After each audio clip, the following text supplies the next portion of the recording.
অবৈধ অস্ত্রের ঝনঝনানি আর সন্ত্রাসীদের মহড়া, সুষ্ঠু ভোট নিয়ে শঙ্কায় প্রার্থীরা। ফাঁকা রাখা ৪৭ আসনের বিষয়ে সিদ্ধান্ত নিতে জামায়াতের জরুরি বৈঠক কিছুক্ষণ পর। ইসলামী আন্দোলন ও ১০ দলের আলোচনা হতে পারে আজ, জোটে টানতে শেষ সময় পর্যন্ত অপেক্ষার ইঙ্গিত। চা দোকান থেকে জুট ব্যবসা, যুবলীগে যোগ দিয়ে বদলে যায় হাদি হত্যার মাস্টারমাইন্ড বাপ্পির জীবন। চাঁদাবাজি, লুটপাট ও দখলদারিত্বে গড়ে তোলেন শত কোটি টাকার সম্পদ। মিরপুরে সিটি কর্পোরেশনের পরিত্যক্ত মার্কেট থেকে যুবকের থ্যাতলানো মরদেহ উদ্ধার, শরীরের বিভিন্ন স্থানে আঘাতের চিহ্ন, 2 দিন আগে হত্যার ধারণা পুলিশের। এবং ভূমিকম্পে ক্ষয়ক্ষতি ও প্রাণহানির উচ্চ ঝুঁকিতে ঢাকা চট্টগ্রাম দায়সারাভাবে মাটি পরীক্ষা করে ভবন তৈরিতে বাড়ছে বিপদ, প্রস্তুতির ঘাটতিতে বড় বিপর্যয়ের শঙ্কা।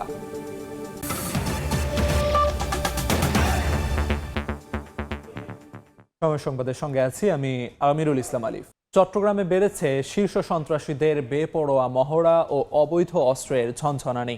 গত 16 মাসে খুন হয়েছে অন্তত 118 জন। চোরাগোপ্তা হামলা ও গুলি করে প্রকাশ্যে হত্যাকাণ্ডে সুষ্ঠু নির্বাচন নিয়ে উদ্বেগ বাড়ছে প্রার্থীসহ নানা মহলে। যদিও সন্ত্রাসীদের গ্রেফতার ও অস্ত্র উদ্ধারে তৎপর থাকার কথা বলছে আইনশৃঙ্খলা বাহিনী। নূরজামাল আতিকের ক্যামেরায় শফিকুল আলমের প্রতিবেদন। সরকারের দায়িত্ব, সেই জিনিসটা তাদেরকে নিশ্চিত করতে হবে। আমাদের পক্ষ থেকে সহযোগিতা তো আমরা করেই যাচ্ছি সরকারকে। শুধু অস্ত্র উদ্ধারটা যদি হয়ে যায় তাহলে 100%, অস্ত্র উদ্ধার না হওয়ার কারণে একটু আমি আতঙ্কিত আছি। প্রতীক বরাদ্দের পর 22 জানুয়ারি থেকে পুরোদমে শুরু হবে অলিগলিতে প্রচারণা। এর আগে অস্ত্র উদ্ধার ও সন্ত্রাসীদের গ্রেফতারের মাধ্যমে লেভেল প্লেয়িং ফিল্ড তৈরির দাবি প্রার্থীদের। প্রশাসন যথেষ্টভাবে চেষ্টা করছে, অত্যন্ত কঠোরভাবে অস্ত্রধারী যারা সন্ত্রাসী তাদের বিরুদ্ধে ব্যবস্থা নেবে। আপনারা লেভেল প্লেইং ফিল্ড করেন, ভয় ভীতির ঊর্ধ্বে উঠে সবাই যাতে ভোট কেন্দ্রে গিয়ে ভোট দিতে পারে, উৎসম্মুখে ভোট দিবে, মানে হানাহানি চাই না আমরা। এদিকে প্রার্থীদের উদ্বেগ উৎকণ্ঠার প্রেক্ষিতে সেনাবাহিনীর নেতৃত্বে যৌথ বাহিনীর অভিযানে আটক হচ্ছে সন্ত্রাসীরা, উদ্ধার হচ্ছে লুট হওয়া সহ নানা অস্ত্র শস্ত্র। আমরা দ্রুতই এর থেকে আমরা বের হয়ে আসবো এবং সকলের মধ্যে একটা আস্থার জায়গা তৈরি হবে এবং সেই প্রত্যয় আমাদের আছে। তো গত 16 মাসে 118টি খুনের ঘটনা ঘটেছে। শফিকুল আলম, সময় সংবাদ, চট্টগ্রাম। দেশের আইন শৃঙ্খলা রক্ষায় এই মুহূর্তে সবচেয়ে বড় বাধা অবৈধ অস্ত্র উদ্ধার। আইন শৃঙ্খলা রক্ষাকারী বাহিনীর কাছে সবচেয়ে বড় মাথা ব্যথার কারণ হয়ে দাঁড়িয়েছে গণ অভ্যুত্থানের সময় লুট হওয়া 5000-এরও বেশি অস্ত্রের শতকরা 30% এখনও উদ্ধার না হওয়া। নিরাপত্তা বিশ্লেষকরা বলছেন, এসব অস্ত্র উদ্ধার না হলে আইন শৃঙ্খলা পরিস্থিতির অবনতির আশঙ্কা রয়েছে। যদিও পুলিশ বলছে নির্বাচন বাধাগ্রস্ত হওয়ার কোনো আশঙ্কা দেখছেন না তারা। আতাউর কাউসারের রিপোর্ট। এক সপ্তাহ আগে সেনাবাহিনীর 9ম পদাতিক ডিভিশন উদ্ধার করে জার্মানির তৈরি অত্যাধুনিক পিস্তল। গণ অভ্যুত্থানের সময় থানা এবং কারাগার থেকে যে পরিমাণ অস্ত্র ও গোলাবারুদ লুট হয়েছে তার শতকরা 30% অস্ত্র ও গোলাবারুদ এখনো উদ্ধার হয়নি। এ নিয়ে যে শঙ্কার কথা দীর্ঘদিন ধরে নিরাপত্তা বিশ্লেষকরা বলে আসছিলেন তা যেন বাস্তবে রূপ নিচ্ছে। চাঞ্চল্যকর একাধিক হত্যাকাণ্ডের ঘটনায় ব্যবহার হয়েছে অবৈধ আগ্নেয়াস্ত্র। পুলিশের তথ্য মতে গণ অভ্যুত্থানের সময় লুট হয়েছিল বিভিন্ন ধরনের 5763টি আগ্নেয়াস্ত্র এবং 6.5 লাখ রাউন্ড গোলাবারুদ। 2026-এর মধ্য জানুয়ারি পর্যন্ত উদ্ধার হয়েছে 4431টি আগ্নেয়াস্ত্র এবং প্রায় 4 লাখ রাউন্ড গোলাবারুদ। এখনও উদ্ধার হয়নি এমন অস্ত্রের মধ্যে আছে চাইনিজ রাইফেল 114টি, চাইনিজ SMG 31টি, 7.62 পিস্তল 207টি, 9mm পিস্তল 455টি এবং শটগান 393টি। অবৈধ অস্ত্র যত রকম যেভাবে থাকুক, এইটা উদ্ধার করাটা এটা আমাদের একটা পুলিশের এখন প্রায়োরিটি। গোয়েন্দা নজরদারি এবং আমাদের অভিযান এবং পুলিশের ঘোষণার মাধ্যমে যদি জনগণ সম্পৃক্ত হয় তাহলে সেক্ষেত্রে আমার মনে হয় একটা বড় অংশ অস্ত্র উদ্ধার করা সম্ভব। নিয়মিত অস্ত্র রিকভার হচ্ছে, আশা করি নির্বাচনের আগে একটা বড় অংশ আমরা রিকভার করতে পারবো। পুলিশের এমন আশ্বাসে আশ্বস্ত নন নিরাপত্তা বিশ্লেষক। নির্বাচনে নিরাপত্তা পরিস্থিতি নিয়ে ঝুঁকি থাকার দাবি করে তিনি বলেন, কাজেই দিতে হবে অস্ত্র উদ্ধারের প্রমাণ। যে এই অস্ত্রগুলো ব্যবহার করে যে ধরনের টার্গেট কিলিংগুলো হয়েছে, এক গ্রুপ ব্যবহার করেছে, কিন্তু যে ব্যবহার করেছে সে হয়তো অস্ত্রটা লুট করে নাই। তাহলে এই অস্ত্র যে লুট করেছে, অর্থাৎ এই অস্ত্র দিয়ে যে অপরাধগুলো করা হচ্ছে, সেই অপরাধের সুবিধাভোগী যারা বা পৃষ্ঠপোষক যারা, তারা কিন্তু আইনের আওতায় আসার বাইরেই থেকে যাচ্ছে। অভিযানের নামটা ভয়াবহ দিলে তো হবে না, অভিযানের নাম আপনি যাই দেন, অভিযানটা পরিচালনা করতে হবে কঠিনভাবে, কঠোরভাবে এবং জোরালোভাবে।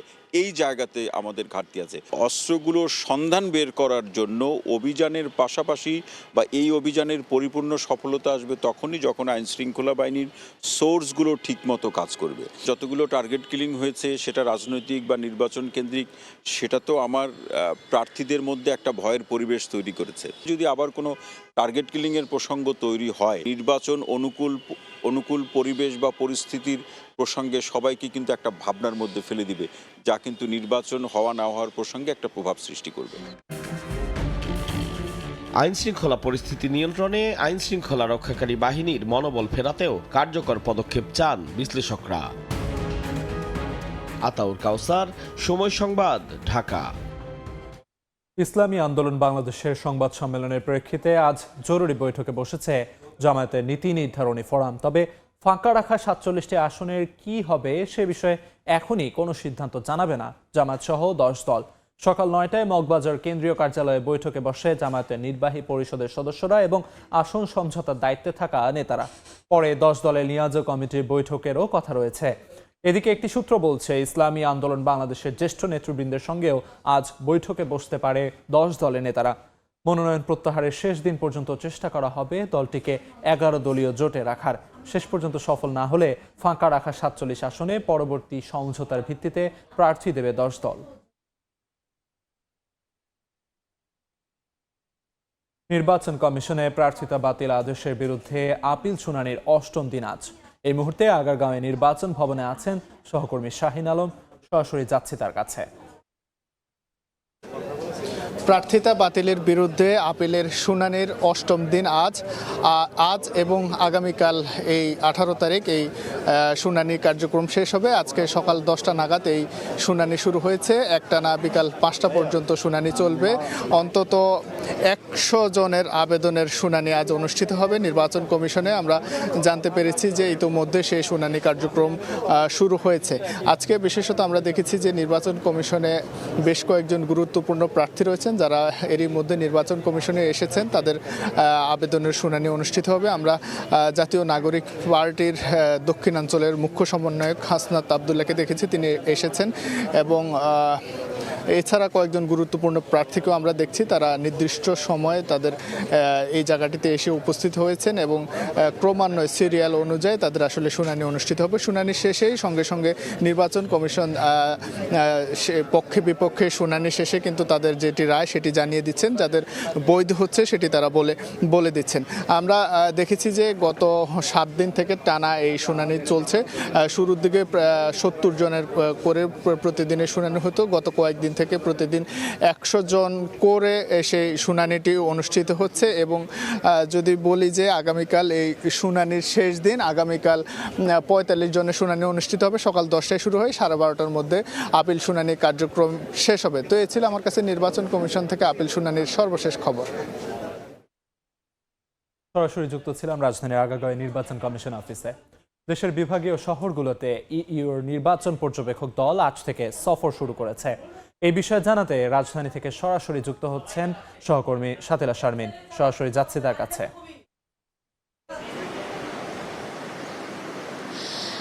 এখন আসলে ইউ যে পর্যবেক্ষক দলগুলো বিভিন্ন বিভাগীয় শহরে ছড়িয়ে পড়ছে, তাদের আমরা পিছনে দেখতে পাচ্ছেন যে তারা আসলে তাদের প্রস্তুতি এবং হচ্ছে চলে যাওয়ার জন্য যে সর্বশেষ প্রস্তুতি সেটি চলছে। এর আগে সকাল 9:15টার দিকে আসলে ইউ পর্যবেক্ষক দলের একটি ছোট্ট ব্রিফিংয়ের আয়োজন করে এই ইউরোপীয় ইউনিয়ন এই রাজধানীর ইন্টারকন্টিনেন্টাল হোটেলে। সেখানে তারা আসলে তাদের যে প্রতিনিধিরা রয়েছেন যারা আসলে বিভিন্ন বিভাগীয় শহরগুলো থেকে শুরু করে সারা বাংলাদেশেই ছড়িয়ে পড়ে আসলে নির্বাচন পর্যবেক্ষণের দায়িত্ব পালন করবেন, তাদেরকে এক ধরনের মৌখিক ব্রিফিং করা হয়েছে এবং গণমাধ্যমে আসলে কথা বলেছেন ইউ নির্বাচন পর্যবেক্ষক দলের ডেপুটি যিনি পর্যবেক্ষক আছেন, তিনি আমাদের সঙ্গে কথা বলেছেন এবং কথা বলার পরে তিনি যেটি জানিয়েছেন সেটা হচ্ছে বাংলাদেশের এই নির্বাচনটি একটি ঐতিহাসিক নির্বাচন হিসেবে তিনি আখ্যা দিয়েছেন এবং বলেছেন যে যেহেতু 2024 সালের ঘটনা সম্পর্কে তারা অবহিত এবং তারা জানেন বাংলাদেশের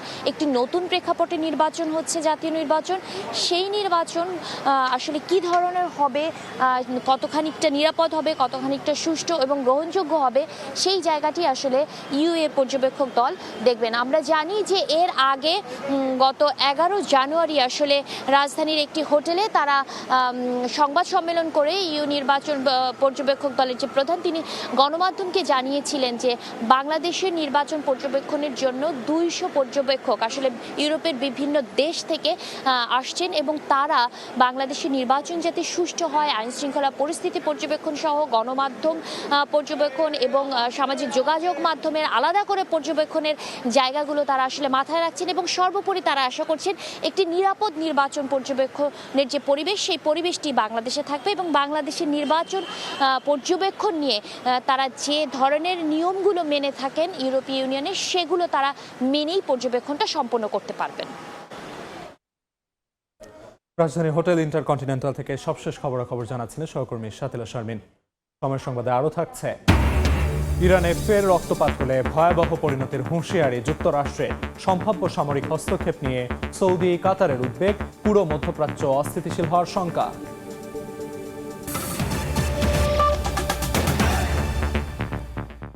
ওসমান হাদি হত্যার মাস্টার মাইন্ড যুবলীগ নেতা তাইজুল ইসলাম চৌধুরী বাপ্পি চায়ের দোকানি থেকে হয়ে যান ঝুট ব্যবসায়ী। 2012 সালে যুবলীগের রাজনীতিতে যুক্ত হয়ে ওঠেন বেপরোয়া। রাজধানীর পল্লবী ও রূপনগরে চাঁদাবাজি, লুটপাট ও দখলদারিত্ব কায়েম করেন বাপ্পি। এক যুগে গড়ে তোলেন শত কোটি টাকার অবৈধ সম্পদ, যার মধ্যে রয়েছে 7টি প্লট, 2টি ফ্ল্যাট, একটি বাড়ি। 4টি ব্যাংক হিসেবে মিলেছে 56 কোটি টাকা। সময় সংবাদের অনুসন্ধানে বেরিয়ে এসেছে সব তথ্য। মাসুদুর রহমানের রিপোর্ট। ইনকিলাব মঞ্চের মুখপাত্র শহীদ ওসমান হাদি হত্যা মামলার প্রায় 1 মাসের তদন্তের পর 6 জানুয়ারি আদালতে অভিযোগপত্র দেয় ঢাকা মহানগর গোয়েন্দা পুলিশ। মাস্টার মাইন্ড হিসেবে নাম আসে যুবলীগ নেতা ও সাবেক কাউন্সিলর তাইজুল ইসলাম চৌধুরী বাপ্পির। বাপ্পির বিষয়ে খোঁজ নিতে রাজধানীর পল্লবীতে সময় সংবাদ। স্থানীয়রা জানান বাপ্পির বাবা মন্টু চা বিক্রি করতেন, বাপ্পিও সেই দোকানেই বসতেন। পরে তার বাবা গার্মেন্টস থেকে ঝুট বের করার কাজে নামে। 2008 সালে বাবা মারা গেলে ঝুট ব্যবসায় যুক্ত হন বাপ্পি। উনি এক সময় ক্যারাম বোর্ডের ঘর করে একটা ভাড়া নিয়ে ওখানে 8-10টা ক্যারাম বোর্ডের বোর্ড চলতো আর কি। এই এলাকার রাজত্ব করছে এমপি সাহেবের খাস লোক ছিলেন। 2005-06 দিকে যুবলীগের মিছিল মিটিংয়ে যাওয়া শুরু করেন। 2012 সালে গিয়ে পান পল্লবীর একটি ওয়ার্ডের যুবলীগের সাধারণ সম্পাদকের পদ। স্থানীয়রা জানান এরপর থেকে বেপরোয়া হয়ে ওঠেন বাপ্পি। যা ঝামেলা করছিল, যুদ্ধ ব্যবসা নিয়ে অনেকগুলো মানুষও মারছিল, কত আগে থেকে উচিত। পুরো পল্লবী দেওয়ার অফিস, মানে যেখানে বলবে সেখানে অফিস, কয়টা অফিস নেবেন উনি। বাপ্পি চাঁদাবাজির পাশাপাশি দখলদারিত্বেও ছিলেন সিদ্ধহস্ত। রাজধানীর পূরবী সুপার মার্কেট সমিতির অফিস দখল করে বনে যান সহঘোষিত সভাপতি। গত 5 বছরে দোকান কেনাবেচার নামে কমিশনের মাধ্যমে হাতিয়ে নিয়েছেন কোটি কোটি টাকা। কারো দোকানও ছিল না, আর কেউ সমবায় কর্তৃক যে আপনার সভাপতি নির্বাচিত হওয়ার সেটা ওনাদের ছিল না। একটা দোকান বিক্রি করলেও ওনাদের একটা বেনিফিট দিতে হতো, কিনলেও দিতে হতো এবং ফুটপাত থেকে একটা চাঁদা উঠত। দখল করেছেন পল্লবীর গার্মেন্টস মালিক সমিতির অফিসও। মালিকদের কাছ থেকে চাঁদাবাজির অভিযোগ ছিল তার বিরুদ্ধে। বাপ্পি বসতো, তার ওনাদের কমিটির যারা ছিল সবাই ওখানে বসতো। ওসমান হাদি হত্যাকাণ্ডের প্রধান মাস্টার মাইন্ড তাইজুল ইসলাম চৌধুরী বাপ্পি যুবলীগের প্রভাব খাটিয়ে অবৈধভাবে গড়ে তুলেছেন বিপুল ধন সম্পদ। আজকে আমরা খুঁজে বের করার চেষ্টা করব সে সকল সম্পদগুলো। রাজধানীর কাফরুলের রূপসী প্রোয়েক্টিভ ভিলেজ আবাসিক এলাকায় পরিবার নিয়ে থাকতেন বাপ্পি। দ্বিতীয় তলায় তার 2টি ফ্ল্যাট। বাসিন্দারা জানান 2024 সালের 5 আগস্টের পর থেকে গায়েব বাপ্পি। তার দেখা হয়নি, ওর ভাই মাঝে মাঝে আসতো, আয়সায়রা ওই ঘরে কিছু মাল সামানো ছিল, ওইগুলো নিয়ে গেছে। রাজধানীর পল্লবীর 7 নম্বর সেকশনের নিজের এই প্লটটি ভাড়া নিয়ে 6 নং ওয়ার্ড কাউন্সিলরের কার্যালয়ে পরিণত করেন। 2024 সালের 4 আগস্ট পর্যন্ত এখানে অফিস করেন। এখনো এটির ভাড়া তোলেন তার ভাই। এটা ওই নির্ধারিত ভাড়া, ভাড়া তার ভাই নিয়ে যায়। মিল্ক ভিটা রোডের 6 কাঠা জমির ওপর এই বাড়িটি বাপ্পিদের। তৃতীয় তলায় থাকেন সৎ মা, বাকিগুলো ভাড়া দেওয়া। সেখানে গেলে কথা হয় মায়ের সঙ্গে। সরকার যাওয়ার পরে আমরা আর দেখি না, আমাকে এই জায়গায় মাঝেটা যে আসতো ভালো মানুষরে সামান্য একটা কাউন্সিলর মারতে পারে, এখন সত্য মিথ্যা আল্লাহ পাকি জানে। পল্লবীর সেনপাড়ায় আছে 3 কাঠার প্লট, কামারপাড়াতেও আছে 4 কাঠার প্লট। এবার তার ঢাকার বাইরেও সম্পদের খোঁজে সময় সংবাদ। হাদি হত্যার মাস্টারমাইন্ড তাইজুল ইসলাম চৌধুরী বাপ্পির ঢাকার অবৈধ সম্পদ খোঁজের পর এবার ঢাকার বাইরে তার যে সকল অবৈধ সম্পদ ছিল সেগুলোর খোঁজে মাঠে নেমেছিলাম আমরা। অবশেষে আশুলিয়ায় এসে তার দুটি প্লটের সন্ধান মিলেছে। আশুলিয়ার নিক্কন হাউজিং প্রকল্পের ম্যাকপাই চৌরাস্তার পাশে দুটি প্লট, 16.5% এই প্লট 2021 সালে ক্রয় করেন বাপ্পি। একই প্রকল্পে আরও দুটি প্লটের সন্ধান মেলে বাপ্পির। 4টি প্লটে আছে 33.68% জমি, যার বাজার মূল্য প্রায় 3 কোটি টাকা। স্থানীয়রা জানান মালিক সমিতির নামে কিনে পরে নিজের নামে করে নেন এসব জমি। হাদির যে হত্যাকারী তাদের সাথে এই এলাকার মধ্যে কিছু আওয়ামী লীগ লোকজন আছে, ওই যোগসূত্র ধরেই এই জমি কেনা বেচা কিনা হয়েছে। এই সম্পদগুলো বাজেয়াপ্ত করে এই গরিব দুঃখী বা সরকারের ত্রাণ তহবিলে নিয়ে নিলে বেটার হবে। বাপ্পির প্লট, বাড়ি ও ফ্ল্যাটের বাইরেও ব্যাংক হিসাবে মেলে বিপুল লেনদেনের তথ্য। গত বছরের জুলাই থেকে তার বিরুদ্ধে তদন্তে সিআইডি 4টি ব্যাংক হিসেবে মিলেছে 56,86,00,000 টাকার। সিআইডি বলছে হাদি হত্যায় নাম আসায় আরো দ্রুত অনুসন্ধানে তারা। এখানে যে মাস্টার মাইন্ড উঠে আসছে, নিশ্চিত করেই তার সাথে এদের একটা যোগাযোগ আছে। তার বেনিফিশিয়ারি যারা বা ওই লোকের অ্যাকাউন্টে গেছে কিনা এটা আমরা খতিয়ে দেখতেছি। এদিকে বাপ্পির কাউন্সিলর অফিসে শুটার ফয়সালের সাথে বৈঠকের ভিডিও পাওয়া গেছে। হাদিকে হত্যার পরিকল্পনার আগে সেপ্টেম্বরে ভারত থেকে শরীয়তপুরে এসে বিয়ে করে আবারও ভারতে চলে যান বাপ্পি। কলকাতা পুলিশের কাছে আটকের পর ছাড়াও পান তিনি। তারা অবৈধ পথে সীমান্ত পাড়ি দিয়েছে এবং সেক্ষেত্রে যারা সহযোগিতা করেছে তাদের বক্তব্যগুলো আমরা গুরুত্বের সাথে আমলে নিয়েছি। বাপ্পি ও ফয়সালকে ভারত থেকে ফেরাতে কাজ চলছে বলে জানিয়েছে পুলিশ। মাসুদুর রহমান, সময় সংবাদ, ঢাকা। রাজধানী মিরপুরে প্যারিস রোডে সিটি কর্পোরেশনের পরিত্যক্ত মার্কেটের নিচতলা থেকে যুবকের মরদেহ উদ্ধার করা হয়েছে। 2 দিন আগে তাকে হত্যা করা হয়েছে বলে ধারণা পুলিশের। নিহতের মাথা থেতলানো ছিল। এছাড়াও শরীরের বিভিন্ন স্থানে আঘাতের চিহ্ন পাওয়া গেছে। স্থানীয়রা জানান পরিত্যক্ত মার্কেটটিতে এর আগেও হত্যার ঘটনা ঘটেছে। রাজধানীর মিরপুরের প্যারিস রোডে সিটি কর্পোরেশনের 6 তলা এই মার্কেটটি 10 বছরের বেশি সময় ধরে পরিত্যক্ত। শুক্রবার রাতে এখান থেকে উদ্ধার হয় এক যুবকের মরদেহ। প্রত্যক্ষদর্শীরা জানান দুর্গন্ধের সূত্র ধরে পরিত্যক্ত মার্কেটের নিচতলায় একটি মরদেহ পড়ে থাকতে দেখেন স্থানীয়রা। পরে পুলিশে খবর দেন তারা। এসে দেখলাম এখানে একটা লাশ পড়ে আছে। যখন দেখলাম হ্যাঁ মানুষের লাশ, তখন আমি 999-এ ফোন দিয়েছি। ফোন দেওয়ার পরে পুলিশ এসেছে। পুলিশ আসার পর আবার সেনাবাহিনীর অপেক্ষা করা হয়েছে। সেনাবাহিনী আসলো, তখন যৌথভাবে টিম ভিতরে ঢুকে সার্চিং মার্চিং করলো, দেখলো যে একটা মানুষেরই লাশ। পুলিশ জানিয়েছে নিহত ব্যক্তির নাম সুমন। মিরপুরের একটি মার্কেটে মোবাইল সার্ভিসিং এর দোকানে কাজ করতেন। 12 জানুয়ারি থেকে নিখোঁজ ছিলেন তিনি। প্রাথমিকভাবে তার নাম জানা গেছে সুমন, বাড়ি বরিশালের মোলাদি। আমরা পরবর্তী ইনভেস্টিগেশনে খুব স্বল্প সময়ের মধ্যে আমরা বিস্তারিত বের করতে সক্ষম হবে বলে আশা করি। হত্যাকাণ্ডের খবর পেয়ে ঘটনাস্থলে ছুটে আসে নিহতের আত্মীয় স্বজন। জানান সুমনের সঙ্গে কারো শত্রুতা ছিল না। সারা রাত কল বেজেছে কিন্তু উনি কল রিসিভ করেন নাই। 4:30টার সময় দেখছি মোবাইল অটোমেটিক বন্ধ হয়ে গেছে। আমরা পরে থানায় জিডি করছি। খুব নিরহ মানুষ ছিল, খুব শান্তশিষ্ট মানুষ। এর আগেও একাধিকবার সিটি কর্পোরেশনের পরিত্যক্ত এই মার্কেটে খুনের ঘটনা ঘটেছে বলে জানান এলাকাবাসী। বছরে মানুষ মরে, প্রত্যেক বছরে মানুষ মারা যাইতেছে। কার আপনার আমার সন্তান ডিএমসিসি যত মন্ত্রীর দায়িত্ব না নেবে তত মন্ত্রী সব ঘটনা ঘটতে থাকবে। অপরাধ ঠেকাতে দ্রুত মার্কেটটি সংস্কার অথবা ভেঙে ফেলার দাবি স্থানীয়দের। নাইম হাসান, সময় সংবাদ, ঢাকা। পরিকল্পিত নগরায়ন এবং অবকাঠামোগত নির্মাণে যথাযথ মানদণ্ড অনুসরণ না করায় ভূমিকম্পে ক্ষয়ক্ষতি ও প্রাণহানির উচ্চ ঝুঁকিতে রয়েছে ঢাকা ও চট্টগ্রাম। বিশেষজ্ঞরা বলছেন প্রস্তুতির ঘাটতি ডেকে আনতে পারে বড় বিপর্যয়। বড় ভূমিকম্পের দ্বারপ্রান্তে রয়েছে বাংলাদেশ, এমন আভাস মিলেছে গত বছরের নভেম্বরে হয়ে যাওয়া এই শতাব্দীর অন্যতম শক্তিশালী ভূমিকম্পে। বাংলাদেশ ও দেশের সীমান্ত সংলগ্ন এলাকায় মোট 5টি ভূমিকম্পের উৎস রয়েছে। বিশ্লেষকরা বলছেন এসব উৎস থেকে রিখটার স্কেলে 7.5 থেকে 8.5 মাত্রার ভূমিকম্প উৎপন্ন হতে পারে। চট্টগ্রাম শহরের আর্থকোয়েক ড্যামেজ অ্যাসেসমেন্ট করে দেখা গেছে যদি বাংলাদেশ মিয়ানমার সীমান্তে ভূমিকম্প হয়, তবে চট্টগ্রামের 41টি ওয়ার্ডের 2,62,000 ভবনের মধ্যে প্রায় 2 লাখ ভবনেই ক্ষতিগ্রস্ত হবে। তবে ভূমিকম্প মোকাবেলায় এখনও কি কোনো পূর্ব প্রস্তুতি নেওয়া হয়েছে? গভর্নমেন্ট থেকে ইনিশিয়েটিভ নেওয়া বা লোকাল অথরিটি যেগুলি আছে তাদের যে ইনিশিয়েটিভ নেওয়া, প্রথম 2-1 দিন হয়েছে ঠিক আছে, বাট এরপরে কেন যেন পুরোটাই সাইলেন্ট হয়ে যাচ্ছে। দায়সারাভাবে মাটি পরীক্ষা বা মাটি পরীক্ষা না করেই একের পর এক নির্মাণ হচ্ছে বহুতল ভবন। ভূমিকম্পে বড় ক্ষয়ক্ষতির প্রধান কারণ হতে পারে দুর্বল ফাউন্ডেশন, ঘটতে পারে তরলীকরণের মতো ঘটনা। এই ইনভেস্টিগেশনগুলো আমরা খুব লাইটলি আমরা কিছু কমন কনসেপশনের উপর বেস করে আমরা করে ফেলি, কিন্তু আসলে এই জায়গাটাতে আমাদের কিন্তু স্ট্রং মনিটরিং বা স্ট্রং আমাদের এই জায়গাটাতে লুক আফটার করতে হবে। নগর পরিকল্পনাবিদদের মতে একটি পরিকল্পিত শহরে ন্যূনতম 25% রাস্তা থাকা প্রয়োজন, কিন্তু অপরিকল্পিত নগরায়নের ফলে চট্টগ্রাম ও ঢাকার বিভিন্ন এলাকায় শুরু হয়ে পড়েছে অলিগলি। ফলে বড় কোনো দুর্ঘটনায় উদ্ধার কাজ পরিচালনা করাও হয়ে পড়বে দুরূহ। দুর্ভাগ্য হিসেবে আমাদের বর্তমানে দেশে জনপরিসর, খেলার মাঠ, প্রশস্ত ফুটপাত এগুলোর মাত্রা দিনকে দিন হ্রাস পাচ্ছে এবং দুর্যোগের ঝুঁকি বৃদ্ধি পাচ্ছে। সরকারি দপ্তরগুলো তারা এই বিষয়ে চূড়ান্তভাবে আসলে তাদের এখন কাজ করার সময় এসেছে।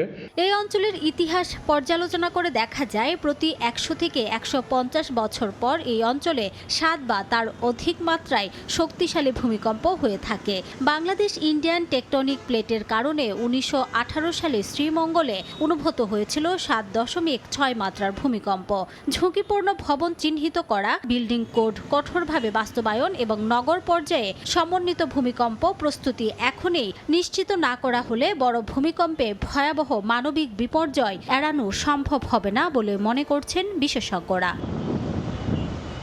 সময় সংবাদ, চট্টগ্রাম। সড়ক দুর্ঘটনায় 2 জেলায় 3 জন নিহত হয়েছেন, আহত হয়েছেন আরও 12 জন। এদের মধ্যে সিলেটে 2 বাসের সংঘর্ষে 2 জন নিহত হয়েছেন। সকালে ঢাকা সিলেট মহাসড়কের ওসমানীনগর এলাকায় এই দুর্ঘটনা ঘটে। পুলিশ জানায় সিলেট থেকে ঢাকাগামী এনা পরিবহনের সাথে গাইবান্ধা থেকে সিলেটগামী শ্যামলী পরিবহনের সংঘর্ষ হয়। এ সময় দুর্ঘটনা কবলিত বাসকে পেছন থেকে ধাক্কা দেয় ইউনিক পরিবহনের আরেকটি বাস। এতে ঘটনাস্থলেই 2 জনের মৃত্যু হয়, আহত হন অন্তত 10 জন। পরে তাদের উদ্ধার করে সিলেট ওসমানী মেডিকেল কলেজ হাসপাতালে ভর্তি করা হয়। এদিকে সুনামগঞ্জের গোবিন্দগঞ্জে এনা পরিবহনের বাসের সঙ্গে মালবাহী পিকআপের সংঘর্ষে 1 জন নিহত হয়েছেন, আহত হয়েছেন 2 জন। দেখছেন সময় সংবাদ। টি-20 বিশ্বকাপে বাংলাদেশের ভেন্যু নিয়ে আলোচনা করতে 2 দিনের সফরে বাংলাদেশে আসছে আইসিসির প্রতিনিধি দল। সভাপতি আমিনুল ইসলাম বুলবুল ও 2 সহসভাপতির সঙ্গে সভায় থাকবেন ক্রীড়া মন্ত্রণালয়ের প্রতিনিধিও। প্রথমে ইমেইল, এরপর অনলাইন মিটিং। ভারতের মাটিতে টি-20 বিশ্বকাপ খেলবে না বাংলাদেশ, যে বার্তা স্পষ্টভাবে আইসিসিকে দিয়েছে বাংলাদেশ ক্রিকেট বোর্ড। কারণ একটাই, নিরাপত্তা শঙ্কা। বাধ্য হয়ে আলোচনার জন্য প্রতিনিধি দল পাঠাচ্ছে বিশ্ব ক্রিকেটের নিয়ন্ত্রক সংস্থা। বিশ্বকাপ শুরু হতে বাকি 3 সপ্তাহ, কিন্তু এখনো ঝুলে আছে বাংলাদেশের ভাগ্য। বিসিবির সঙ্গে আইসিসি প্রতিনিধি দলের মিটিংয়ে থাকবে ক্রীড়া মন্ত্রণালয়ের প্রতিনিধিও। জুম মিটিং হয়েছে, জুম মিটিং এর পরে এখন ওনারা বলতেছে যে সামনাসামনি বসে আলাপ করতে চায়। প্রেসিডেন্ট সাহেব, ভাইস প্রেসিডেন্ট ওনারা বসবে। সো আমরা এক্সপেক্ট করতেছি একটা ভালো আউটকাম আউট অফ দ্যাট। তবে সবাই বিসিবিকে ভারতে যাওয়ার বিষয়ে চেষ্টা করবে আইসিসির প্রতিনিধিরা, কিন্তু নিজেদের অবস্থান থেকে এক চুলো নড়বে না বাংলাদেশ ক্রিকেট বোর্ড। আমাদের স্ট্যান্ডটা তো ভেরি ভেরি ক্লিয়ার, যে সিচুয়েশন আমাদের বোর্ড বলেন, আমাদের সরকার বলেন, সবাই আমরা মনে করি players are not safe, not players, supporters আপনারা।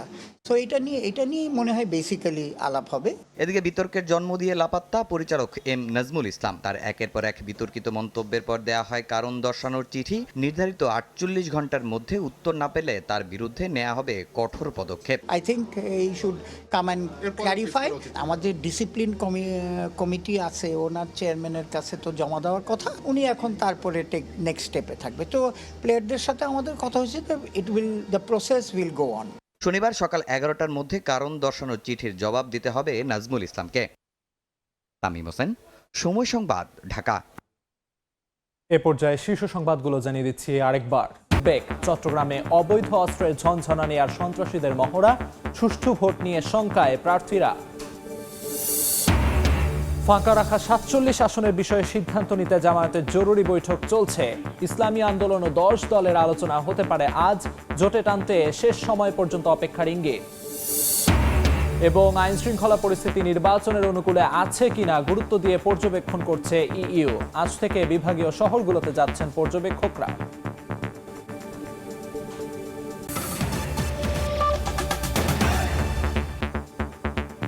এই ছিল সকাল 10টার সময় সংবাদে। এ সময় বাণিজ্যের সঙ্গে থাকবেন রোজা চৌধুরী। ধন্যবাদ আলিফ। এ সময় বাণিজ্য নিয়ে আসছি কিছুক্ষণ পর, সঙ্গে থাকুন সময়ের।